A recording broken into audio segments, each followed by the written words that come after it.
नमस्कार। Daily dose के माध्यम से हम भारत भूमि से जुड़ी ऐतिहासिक महत्व वाली जानकारी तथ्य आप तक पहुंचाने का प्रयास कर रहे हैं। इसी कड़ी में आज हम आपके लिए लेकर आए हैं मथुरा वृंदावन में स्थित तटीय स्थान के कई स्थल जिनको कि ब्रज भाषा में ठौर भी कहा जाता है। उनमें से ही एक स्थल है राधा बावड़ी, जिसके बारे में बताया गया है संगीत सम्राट व मोहिनी बिहारी जी के अनन्य भक्त स्वामी हरदास जी की जन्मस्थली है व श्री भगवत रसिक देव जी की तपोस्थली है। मथुरा वृंदावन या आप कहें संपूर्ण ब्रज, जिसके कण कण में योगीराज भगवान श्री कृष्ण और ब्रज की अधिष्ठात्री देवी श्री राधे रानी के चरण कमल रज सर्वत्र व्याप्त है। आइए जानते हैं राधा बावड़ी के बारे में। वृंदावन राजपुर ग्राम में स्थित है राधा बावड़ी। बताया गया है कि यह स्थान किसी समय में यमुना के किनारे यह वन था। कुछ ग्रामीण इसके आसपास रहते थे, जिनसे मधुकरी भिक्षा दान लेकर संत अपने आराध्य मोहिनी बिहारी जी का प्रसाद लगाते थे और निरंतर भजन तप में व्यस्त रहते थे। स्वामी श्री हरिदास जी की जन्मस्थली व श्री भगवत रसिक देव जी की भजन स्थली एवं कई अन्य संतों की तप स्थली राधा बावड़ी का निर्माण स्वामी जी के आदेश पर मध्य प्रदेश के राजा द्वारा करीब 450 साल पहले कराया गया था। आप देख सकते हैं यहाँ बनी कुटियाओं में संत तप करते थे, वह यहीं से जलपान करते थे। इसकी बनावट इस प्रकार की गई है संतों को किसी तरीके का व्यवधान न हो और उनकी तप लीनता भंग न हो।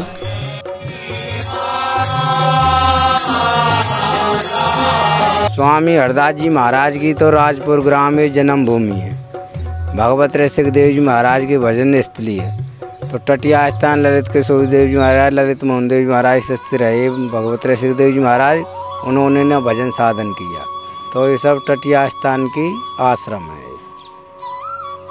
यहाँ की खास बात जो राधा बावड़ी है, ये लगभग कितनी पुरानी है? जी करीब 450 वर्ष करीब पुरानी है। 450 वर्ष। यहाँ किस तपस्या करी, किसने भजन?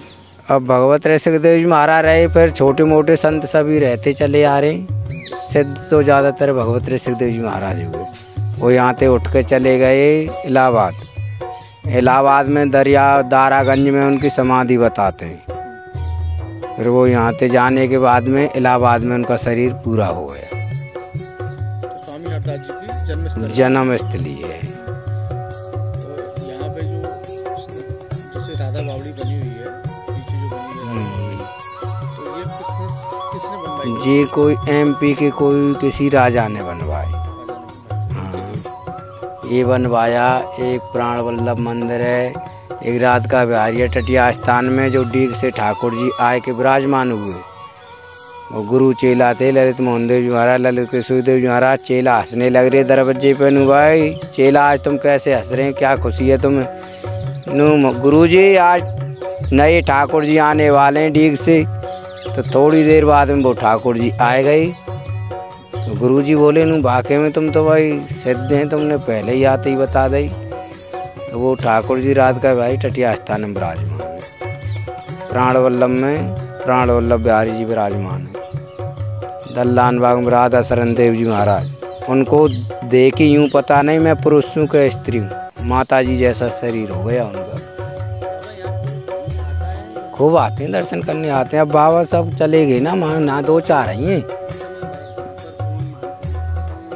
मैंने तो सोई शरण बाबा, मैंने तो तटीय स्थान नहीं है बड़े गुरु जी। मोहिनी बिहारी जी की सेवा के साथ इसी स्थान पर स्वामी हरिदास जी के चरण कमल व अन्य संतों की सेवा प्रतिदिन यहाँ उपस्थित वर्तमान इस स्थान के महंत और संतों के द्वारा की जाती है।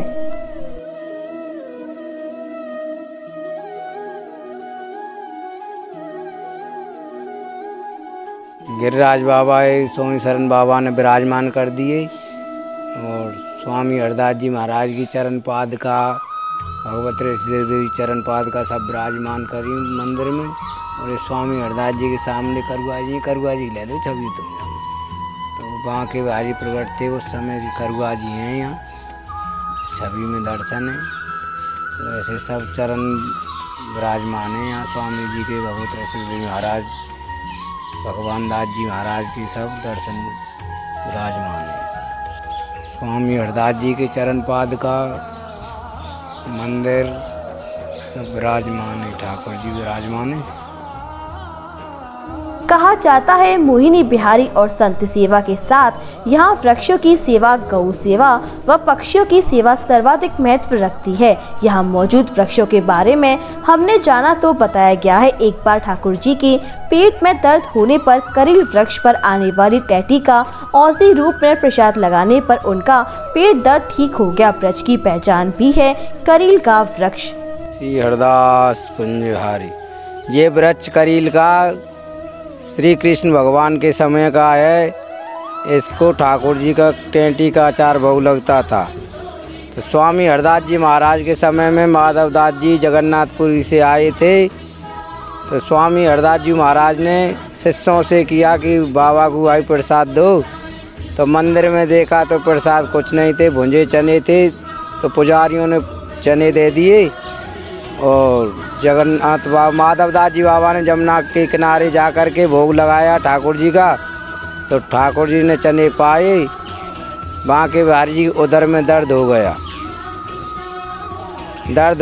तो स्वामी हरदास जी महाराज ने भोग धरा तो ठाकुर जी ने भोग नहीं आरोगा।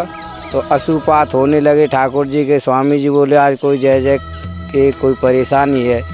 तो ठाकुर जी थे प्रार्थना करी नू जय जय आज आरोग कैसे नहीं रे भोग नू। ऐसे ऐसे बाबा आए माधवदास जी जगन्नाथपुरी से। तो उन्होंने चना भोग धर दिए। तो बाबा को शिष्यों के द्वारा बुलवाया कि भाई बाबा को ढूंढ के ला, बाबा प्रसाद पाए के जाएंगे। बाबा को बुलाया बिहारी जी के मंदिर में।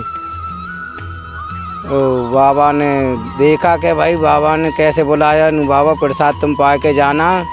और ठाकुर जी के हमारे यहाँ चना भोग नहीं लगते हैं। तो उस समय स्वामी हरदास जी महाराज ने टेंटी का अचार, मूरी का, अदरक, उसका सबका चूरन चटनी बना के भोग धरा। जब ठाकुर जी की उधर का दर्द पूरा हुआ, सही हुआ, फिर माधवदास जी बाबा से निवेदन किया नु जय जय एक कुंजन के ठाकुर जी हैं, ना चना भोग नहीं धरते हैं बांके बिहारी जी का। अजय तो कुंजन में रहते हैं तो हल्की हल्की चीज़ों के भोग लगते हैं। तो उस समय का ये वृक्ष है करील का। इनका जब से प्राचीनता चलती आ रही है इस वृक्ष की। यहाँ मौजूद हीस का वृक्ष, जिसके बारे में बताया गया, पितामह भीष्म के द्वारा अनजाने में एक सर्प को इस वृक्ष पर उछाल दिया था। इसके कांटों से बच पाना किसी के लिए भी नामुमकिन है। इसी के फलस्वरूप पितामह भीष्म को कांटों की बाड़ों की सैया प्राप्त हुई। ये वृक्ष हीस का है। जब पिता भीष्म राजा की पालकी में लग रहे थे तो उनके आगे कोई सांप आ गया। तो उन्होंने बगल को किया तो बगल को तो गिरा नहीं, इस वृक्ष के ऊपर वो गिर गया। तो इसमें इतने कांटे हैं जो चुभ जाते हैं तो जीव इसमें जिंदा नहीं बचता है। फिर उनको भी 100 साल तक की तो बात याद थी, पर 101 साल की बात याद नहीं होने के कारण उनको शयनशैया पर ही सोना पड़ा। जैसे सांप को तड़प तड़प के शरीर पूरा किया, ऐसे उन्होंने किया। तो ये हीस का वृक्ष है, इसमें कांटे आज भी हैं। और जानकारी के अनुसार बताया गया, यहाँ एक संत ऋषिकेश जो कि स्वरूप धरने में सक्षम थे। राजा अकबर के आने के बारे में प्राप्त जानकारी में बताया गया, स्वामी हरिदास के परम भक्त शिष्य तानसेन जो कि अकबर के नवरत्न के साथ यहाँ आए और स्वामी जी के समक्ष नतमस्तक हुए। तो सेवा नहीं होगी।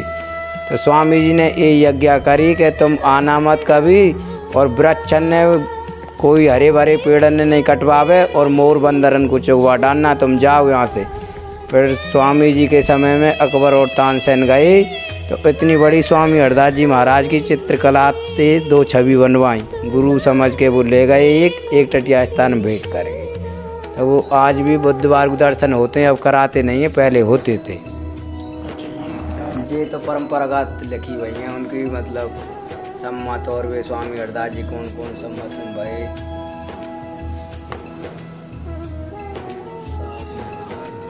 ऋषिकेश देव जी महाराज भये, एक विज्ञानी रहा वो ऋषिकेश देव जी। ऋषिकेश देव जी महाराज हुए ये, तो इनने अपने 100 रूप धर लिए स्वामी जी के समय में। कभी मोर बन जाए, कभी बंदर बन जाए, स्वामी जी हंसते रहे, कहने वो जय जय आज तो मोर बन के चुग रहे तुम। तो सब रूप बता दिए, तो वो बोले नू जय जय तुमने तो सब मेरे 100 रूप पहचान लिए। नू ठीक।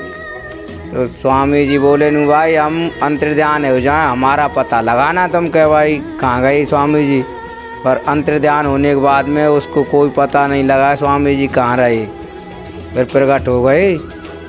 प्रकट होने के बाद में फिर बोले ऋषिकेश जी नू जय जय हमको तो पता लगी नहीं तुम्हारी, नू तुम्हें बतानी चाहिए हम कहाँ हैं।